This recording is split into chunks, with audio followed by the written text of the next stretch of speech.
Hello viewers, আসসালামু আলাইকুম। আজ আমি আপনাদের জন্য আরেকটি ভিডিও নিয়ে আসছি, আশা করি সাথে থাকবেন। তো বন্ধুরা, আজকে আমি একটা সুন্দর একটা ট্রিক্স দেখাবো।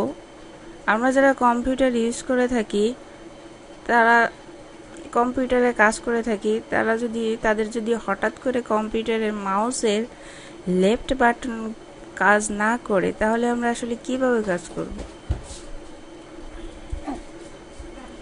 তো যেভাবে আমরা এই প্রবলেমটি হলেও কাজ করতে পারি, সেই অপশনটি আজকে আপনাদের দেখাবো। তো চলুন দেখা যাক।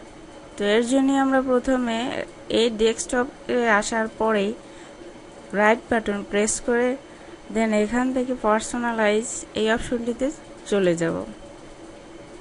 তো এখান থেকে দেখতে পাচ্ছেন কয়েকটি অপশন আছে। তো আমার জাস্ট দেমস অপশনে চলে যাব। এখান থেকে মাউসের কার্সর, তো এখানে দেখতে পাচ্ছেন আপনি কতগুলো option, buttons, pointer options, wheel. তো আমার কোনোটারই দরকার নেই, আমার জাস্ট দরকার বাটন। যেহেতু আমাদের লেফট বাটন কাজ করছে না, তো আমার এখন কাজ করে নিতে হবে। কিভাবে করে নেব? তো বন্ধুরা, তো এখানে দেখতে পাচ্ছেন আপনার রাইট বাটন এটা, এবং এটা না, এটা লেফট বাটন এবং এটা রাইট বাটন, আমাদের মাউসে যেরকম থাকে। তো এখন কালারটি শো করছে লেফট বাটনে। তো এখন আমাদের কি করতে হবে, জাস্ট আমাদের যেহেতু লেফট বাটন কাজ করছে না, তো এর জন্য আমরা রাইট বাটনে এটাকে পাঠিয়ে দেব, যাতে করে আমাদের কাজগুলো আমরা করে নিতে পারি আর একটি মাউস কেনা পর্যন্ত। দেখেন বন্ধুরা, এটা আমি চেক করার পরে কালারটি আমার রাইট বাটনে চলে গেল। এর মানে হচ্ছে এখন আপনি লেফট এবং রাইট দুটো কাজই আপনি এখন এই রাইট বাটন দিয়ে করতে পারবেন খুব সহজে। বিশ্বাস হচ্ছে না? বিশ্বাস না হবারই কথা। আপনার মাউসটি নষ্ট হয়ে যাওয়ার আগেই একবার চেক করে নেবেন, আমার এই কথাটি মিলিয়ে নেবেন। তো বন্ধুরা, আমি যদি এটা আনচেক করে দিয়ে দেখেন, আমি রাইট বাটন দিয়ে লেফট বাটন দিয়ে চেক করছি, তা আনচেক হচ্ছে না।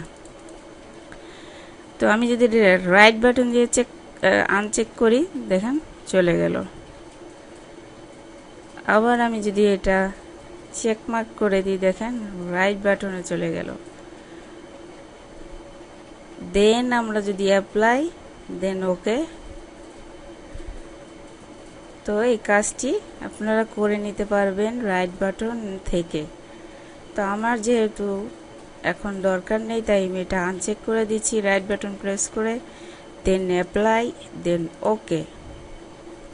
তো বন্ধুরা, এভাবে আপনারা আপনাদের সমস্যার সমাধান করে নিতে পারেন খুব সহজে।